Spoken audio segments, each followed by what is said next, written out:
मेरे देश की धरती सोना उगले उगले हीरे मोती। ये लाइन तो आपने सुनी होगी, काफ़ी ओल्ड सॉन्ग है। और मेरे हाथों में इस समय आप जो देख रहे हैं ये बेसिकली खरीफ क्रॉप यानी कि चावल जो हैं अब पककर तैयार हैं। और ये मुंजी जिसे देसी भाषा में कहते हैं, ये यहाँ पर आपको एक ढेर नज़र आ रहा है। दूसरी तरफ मैं आपको दिखाना चाहूँगा कि यहाँ पर मशीन्स के सहारे कटाई का काम चल रहा है, क्योंकि मशीन्स जो हैं वो पंजाब से आती हैं। इस समय हम सांबा डिस्ट्रिक्ट में हैं और सांबा डिस्ट्रिक्ट से लगभग 30-35 किलोमीटर की दूरी पर ये गांव है जहां पर ये कटाई का काम चल रहा है। और हम आपको बता दें कि कुछ ही दूरी पर इंटरनेशनल बॉर्डर भी है।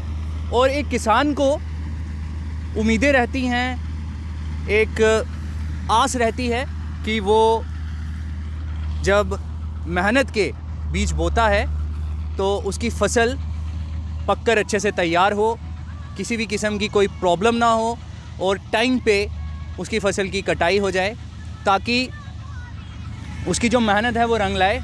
मशीन्स का यहाँ पर आप देख रहे हैं पूरी तरह से यूज़ किया जा रहा है। फसल की कटाई यहाँ पर की जा रही है, क्योंकि अब जो चावल है वो बनकर तैयार है और कटाई का समय है शुरू हो चुका है। ऑलमोस्ट 15 दिन पहले से ही, 20 दिन पहले से ही ये पूरा जो प्रोसेस है वो शुरू हुआ है। यहाँ पर एक किसान भाई हमारे साथ बातचीत में मौजूद हैं, इनसे हम बात करेंगे। आपका नाम? रोशन लाल। रोशन जी, सबसे पहले आपसे हम जानना चाहेंगे कि पिछली बार किसानों को काफ़ी नुकसान हुआ था। एक बारिश की वजह से उनकी जो ये खरीफ क्रॉप थी यानी कि जो राइस था वो ख़राब हुआ था। पिछले साल के मुकाबले इस साल किस तरह की उम्मीदें थी आपको और किस तरह से आपकी उम्मीदें जो हैं वो रंग लाई हैं? इस साल तो उम्मीदें पूरी थी कि फसल अच्छा ही होगा। पिछले साल बहुत खराब हुआ था हमारे, और गवर्नमेंट ने हमें कुछ नहीं दिया हमको खराबे में। फिर हम पिछला बार हमने जो कर्जा लिया था वो भी गवर्नमेंट ने हमें माफ़ नहीं किया जी। हाँ, वो भी गवर्नमेंट ने कर्जा हमको माफ़ नहीं किया। अब आपसे जानना चाहेंगे कि कितनी मेहनत लगती है। जैसे कि एग्जांपल के तौर पर चावल को ही देख लेते हैं, जब इसको उगाने के लिए कितनी मेहनत लगती है और कितनी बेसब्री से इंतज़ार होता है कि हमारी जो फसल है वो जब बनकर तैयार होगी, पककर तैयार होगी, तो हमें जो है इसका बेनिफिट आने वाले समय में मिलेगा। क्योंकि एक किसान जो है वो कहीं ना कहीं इसी के ऊपर डिपेंडेंट रहता है। तो किस तरह की जो मेहनत रहती है और किस तरह की उम्मीदें हैं? उम्मीदें तो बहुत है, मेहनत हम बहुत करते हैं, ऐसी बात नहीं है। पूरा दिन रात दिन लगे रहते हैं काम, पानी लगा रहे हैं, कभी खाद डाल रहे हैं, कुछ कर रहे हैं, सब कुछ करते हैं। यहाँ पर पहले बीडीसी इलेक्शन हुए, पंचायत इलेक्शन हुए, अब डीडीसी इलेक्शन होने जा रहे हैं। पहली बार हिस्ट्री में डिस्ट्रिक्ट डेवलपमेंट काउंसिल के इलेक्शन होने जा रहे हैं। एक किसान होने के नाते क्या उम्मीदें हैं आपको इन इलेक्शन से?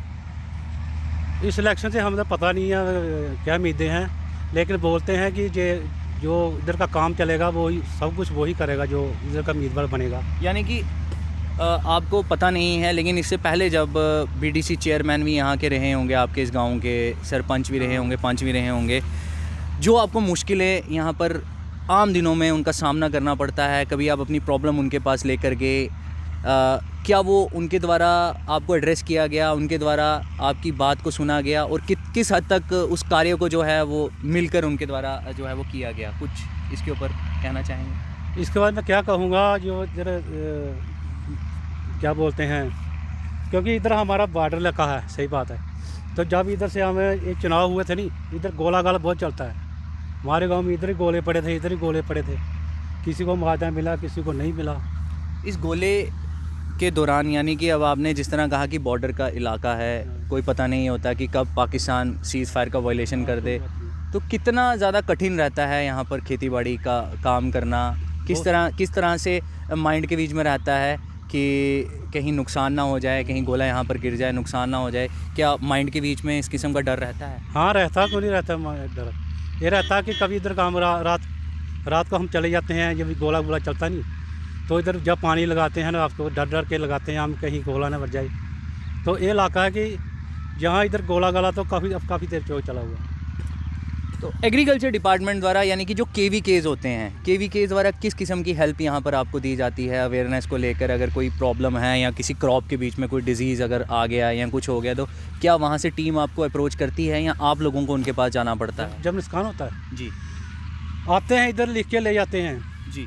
लेकिन कोई पैसा नहीं देता। इधर देते हैं ये आदमी का अगर 1 लाख नुकसान हो गया, उसको 7,000 रुपये दे देंगे, उससे क्या होगा आदमी का?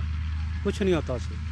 यानी पिछले साल के मुकाबले इस साल राहत जो है वो थोड़ी राहत है इस बार, सब फसल ठीक हुआ, अच्छा फसल हुआ। तो चलिए, इस समय हम इंटरनेशनल बॉर्डर के लगभग 2 किलोमीटर दूरी पर हैं, यानी कि इंटरनेशनल बॉर्डर से पहले ये गांव है। और यहाँ पर अब ये आप देख रहे होंगे कि एक जगह एक चावल ये जो हैं ये पककर तैयार हैं, ये मुंजी जिसे देसी भाषा में कहते हैं, ये बनकर तैयार है और इसका यहाँ पर ढेर लगाया गया है क्योंकि फसल पक चुकी है। और यहाँ पर अब कटाई का पूरी तरह से एक जो प्रोसेस है वो चल रहा है। मशीन्स का इस्तेमाल किया जा रहा है, पंजाब से मशीन्स यहाँ पर आती हैं और किसानों को फ़िलहाल पिछले साल के मुकाबले इस साल कुछ राहत है।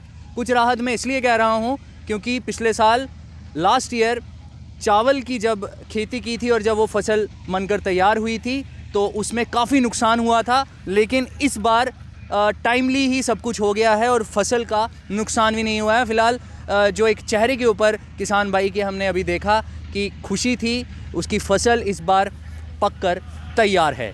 कैमरामैन साहिल शर्मा के साथ मैं Somil Abrol, the news now, Samba.